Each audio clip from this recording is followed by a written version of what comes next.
Bonjour à tous, bonjour à tous, bonjour à tous. Aujourd'hui, on va traiter d'un sujet très important, la repentance. Donc, aux différents points, qu'est-ce que la repentance? Pour qui? Pourquoi? Et une question aussi, est-ce qu'un chrétien doit se repentir? Première chose, qu'est-ce que la repentance? Alors moi j'aime beaucoup regarder dans les Strongs, donc l'hébreu, le grec, et le terme repentance, il vient également du mot métanoïa. Donc métanoïa c'est un changement, c'est une transformation, c'est le fait de changer de mentalité, c'est le fait de se détourner de nos anciennes voies en fait. La vraie repentance c'est pas seulement dire «Oh pardon, désolé, je m'excuse», non ce n'est pas ça, ça c'est un abus de langage.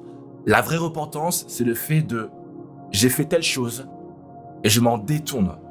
Dans Métanoïa, il y a également le fait d'avoir une aversion extrême pour ce qu'il a été, afin de ne plus jamais marcher comme j'ai marché auparavant. Se repentir, c'est marcher en nouveauté de vie, et ça part également d'un choix en fait. Donc quand je me repens, mais Seigneur, ces choses, je n'en veux plus. On voit Paul qui dit, je regarde ces choses de l'ancienne vie comme de la boue. Elles n'ont plus de valeur, elles n'ont plus d'importance, et également, elles n'ont plus d'emprise sur moi parce que je les refuse. Voilà, si pourquoi cela part d'un choix. Maintenant, il y a deux aspects. Parfois, on se demande, oui, mais qui doit se repentir? Moi, j'aime ce passage qui dit dans Romains, car tous ont péché et sont privés de la gloire de Dieu. Certains vont dire, oui, mais moi, je suis une bonne personne, j'ai fait des bonnes choses, des bonnes œuvres. Ça, c'est de la religion. Et je vais le dire, la religion ne sauve pas, mais elle mène en enfer. Ce qu'il faut, c'est accepter le Seigneur, comme ça dit dans une vidéo précédente. Ce qu'il faut, c'est marcher en nouveauté de vie. Et l'un des points importants, du coup, c'est la repentance. Donc c'est pour tout le monde, c'est pour moi, c'est pour toi. On passe tous par cette étape indispensable. Je dois me repentir parce que j'ai menti, parce que j'ai volé, parce que je fais telle ou telle chose. On a tous péché. Le seul qui n'avait jamais péché, ce fut Christ. Voici pourquoi, vu qu'il n'avait jamais péché, il a pris le péché du monde afin que nous, une bonne fois pour toutes, nous soyons libérés de la captivité du péché. Ce fut le seul, unique. Et on te voit dans l'histoire, personne qui n'a jamais péché. Voici pourquoi nous, on doit se repentir. Pourquoi? Pour une chose. La parole nous montre une chose, c'est que lorsqu'on pêche, par le péché, on est séparé de Dieu. Parce que Dieu est saint, saint et saint. Dieu n'approuve pas le péché et Dieu ne peut pas s'approcher du péché. Parce que le péché, c'est aux antipodes de Dieu. C'est à l'extrémité contraire de Dieu. Parce que Dieu est saint. Voici pourquoi dans l'Ancien Testament, on voit que le sacrificateur devait être, entre guillemets, pur. Parce que s'il n'était pas pur, alors qu'il est dans la présence de Dieu, il mourrait. Ce que je dis là, ça peut paraître léger, on peut dire oui, je sais déjà. Non, c'est extrêmement important. La repentance. Et c'est comme ça que par la suite, on peut du coup être en communion avec Dieu. Pourquoi? Parce que alors qu'on se repent, on se détourne du mal et on accepte de marcher par le bien. Et du coup, on peut enfin accéder au Père. Autre chose, lorsqu'on se repent par le péché, que dit la parole? Le salaire du péché, c'est la mort. Si tu ne te repens pas, tu es mort et tu cours vers la mort. J'aime dire, tant qu'il y a la vie, il y a de l'espoir. Donc alors que tu vis aujourd'hui, saisis l'opportunité de te repentir afin d'avoir la vie. Parce qu'une fois qu'on est mort, eh ben c'est terminé. C'est terminé. On ne peut pas une fois mort demander pardon, c'est trop tard. Alors profites-en maintenant. Parce que c'est gratuit, c'est accessible et c'est pour toi. Également, il y a un aspect hyper important. Je disais tout à l'heure, c'est le fait que ça va t'éviter, comme j'aime le dire, d'avorter ta destinée. Parce que Dieu a des projets pour toi. La parole dit qu'il a des projets pour nous de bonheur, non de malheur, qu'avant que tu naisses, il te connaissait déjà. Et en fait, tu dois faire un choix. Dis, voilà, il y a la vie, il y a la mort. Et quand tu te repens, tu choisis la vie. Parce que la repentance, c'est la vie. La repentance, c'est la vie. Le péché, c'est la mort. Mais la repentance, c'est la vie. Et en fait, lorsque tu vas également te repentir, ça va non pas se faire par ta bouche. Moi-même, j'ai fait la prière du salut de repentance 5 fois. Pour autant, ça n'a rien changé. Parce que c'est par le cœur. Donc quand dans mon cœur, je reconnais que je suis pécheur, que je demande pardon sincèrement, je m'humilie dans la présence de Dieu, et je décide de me détourner, là les choses changent. Là les choses changent parce que ton cœur, la parole dit que de ton cœur, de notre cœur, découlent les sources de la vie. Et du coup, lorsque tu te repens, la vie commence à abonder en ton cœur. Parce que tu choisis la vie et non point la mort. Donc c'est extrêmement, extrêmement important. Une autre question qu'on pourrait se poser, c'est comment se repentir. Je l'ai dit, c'est le cœur. Je viens comme je suis, je te demande pardon. J'ai entendu parler de toi, je te demande pardon. Pardonne-moi pour mes fautes. Pardonne-moi pour ce que j'ai pu faire à ton encontre. Pardonne-moi de t'avoir attristé. Je veux changer, je veux être différent. Je veux marcher selon la vie Zoé, comme dit la parole, et non point selon la mort. Je veux accepter le prix que tu as payé pour moi. Je veux accepter que toutes les choses que je faisais sont mauvaises. Je reconnais qu'elles m'ont séparé de toi, mais aujourd'hui, je veux être en communion avec toi. Aujourd'hui, je veux marcher avec toi. Aujourd'hui, je veux te réconcilier. En fait, la repentance, c'est une histoire d'amour. C'est juste l'expression de l'amour de Dieu pour toi. C'est une invitation si belle, si unique et si indispensable. Il y a également un aspect, c'est que lorsqu'on se repent, la parole nous dit que tous nos péchés sont oubliés.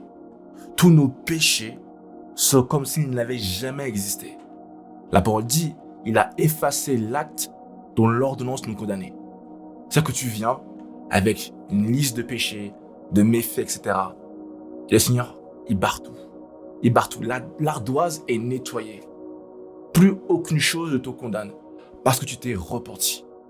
Quelle bonne nouvelle. Et la parole dit également que lorsque quelqu'un se repent, un pécheur se repent, il y a une joie au ciel. À cause d'un seul, il y a une joie au ciel. Cela nous montre à quel point Dieu veut qu'on puisse se repentir. Parce que Dieu veut qu'on soit en communion avec lui. Maintenant, il y a une question. Est-ce qu'un chrétien doit se repentir? Certains pensent que parce que à la croix, tout est accompli, je n'ai pas besoin de me repentir. Ben, c'est faux.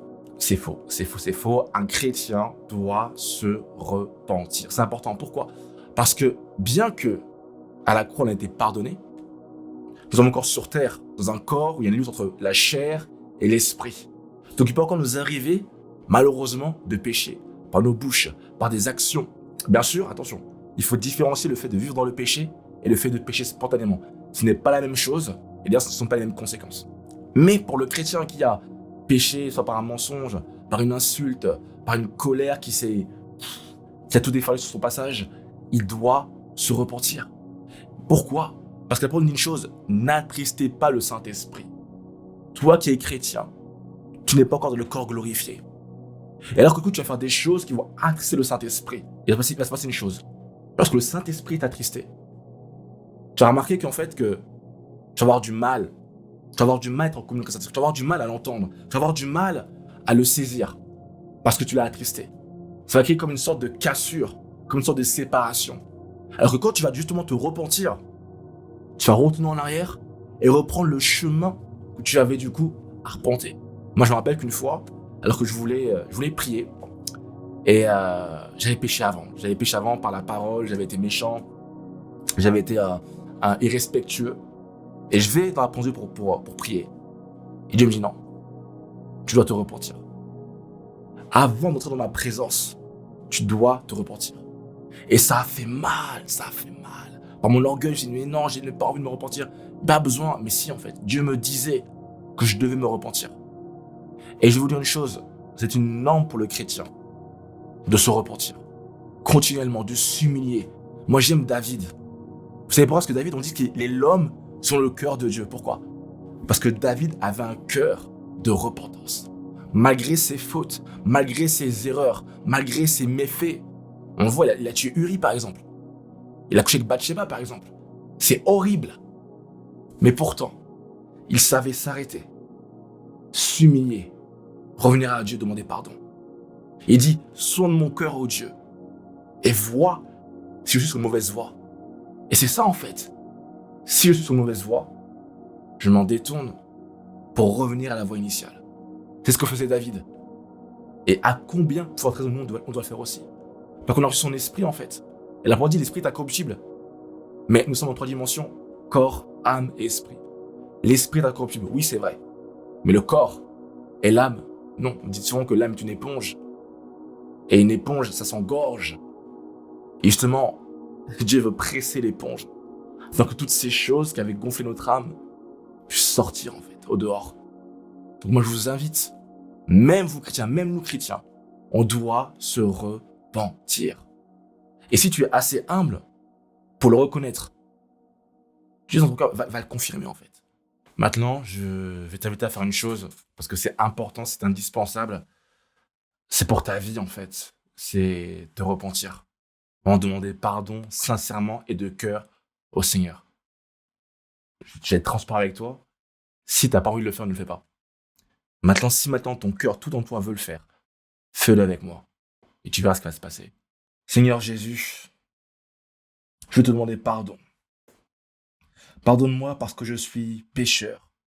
Je reconnais ma condition. Je reconnais que j'ai besoin de toi, Seigneur.